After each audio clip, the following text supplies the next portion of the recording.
ఓం నమ శివాయ. శ్రీ క్షీరారామలింగేశ్వర స్వామివారి దేవస్థానం పాలకొల్లు.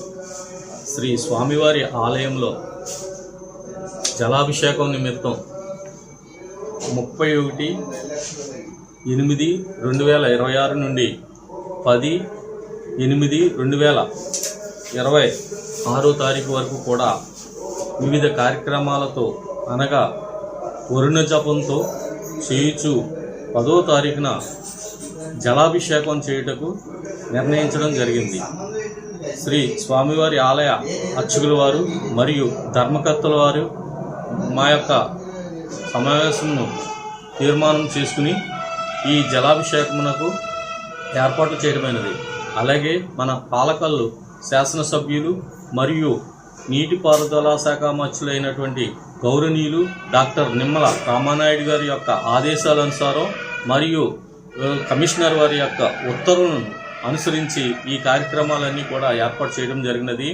ఈ కార్యక్రమాలు సంకల్పము చేయగానే అధిక వర్షములు కురుట మొదలు ప్రారంభించి ఉన్నవి. శ్రీ స్వామివారి యొక్క మహత్యము ఎంతో గొప్పగా చెప్పబడి ఉన్నది. శ్రీ స్వామివారి యొక్క ఈ జలాభిషేకములో ప్రతి భక్తులు కూడా పాల్గొని ఈ కార్యక్రమాన్ని జయప్రదం చేయవలసిందిగా ఇందు మూలంగా తమ అందరికీ కూడా తెలియపరచడం జరుగుతున్నది. మరియు ఈ కార్యక్రమంలో మరి మా 9వ తారీఖున జనవనరుల శాఖ మంత్రులైనటువంటి నిమ్మల రామానాయుడు గారిచే ఈ ప్రారంభించడం జరుగుతున్నది. కావున ఆ కార్యక్రమానికి కూడా భక్తులు 50 మంది వచ్చి తీర్థప్రసాదాలు స్వీకరించవలసిందిగా కోరుతున్నాము. ఓం నమ శివాయ. ఓం నమ శివాయ. శ్రీ క్షీరారామలింగేశ్వర స్వామివారి దేవస్థానం పంచారామ క్షేత్రం పాలకొల్లు. ఈ యొక్క క్షేత్రములో మన యొక్క రాష్ట్రం సుభిక్షంగా ఉండాలని లోక కళ్యాణార్థమై మన పాలకొల్లు ఎమ్మెల్యే రాష్ట్ర జనవనరుల శాఖ మార్చులు డాక్టర్ నిమ్మల రామానాయుడు గారు యొక్క ఆదేశం మేరకై దేవాదయ ధర్మాదయ సూచనల మేరకై అందరూ బాగుండాలి, అందులో మనం ఉండాలి అంటూ వర్షాభావం చక్కగా పడాలి, పంటలు బాగా పండాలి, అందరూ సుభిక్షంగా ఉండాలని మన రాష్ట్ర జనవనరుల శాఖ మార్చులు నిమ్మల రామానాయుడు గారు మరియు మా దేవాదాయ శాఖ వారు ఆలోచించి చక్కటి కార్యక్రమం స్వామివారికి జలాభిషేకం. మనకి వర్షాభావం లేనప్పుడు ఈ యొక్క యజ్ఞాలు యాగాలు చేసేవారంట గతంలో. అది పూడ్చుకొని ఇప్పుడు మనకి వర్షాభావం తక్కువ ఉన్నందుకు గాను స్వామివారికి జలాభిషేకం చేసిన ఎడల తప్పనిసరిగా వర్షాలు బాగా పడి పంటలు బాగా పండి అందరూ కూడా చక్కగా సుఖ సంతోషాలతో ఉండాలని ఆశిస్తూ ఈ యొక్క జలాభిషేక కార్యక్రమం ఏర్పాటు చేయడం జరిగింది.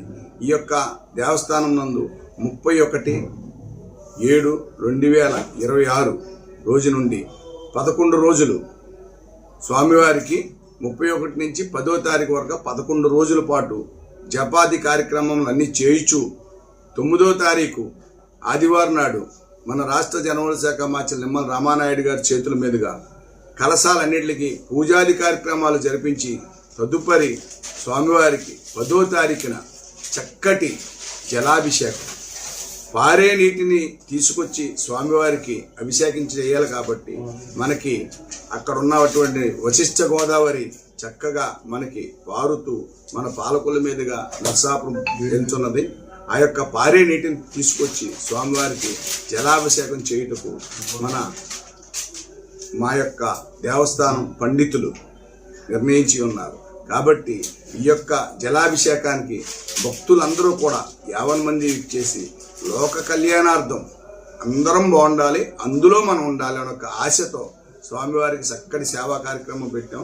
కాబట్టి ప్రతి ఒక్క భక్తులు సకాలంలో అందరూ వచ్చి చక్కగా స్వామివారికి సేవ చేసుకొని స్వామివారి యొక్క కృపకు పాత్రలు కావాల్సిందిగా కోరుతున్నాం. ఓం నమ శివాయ.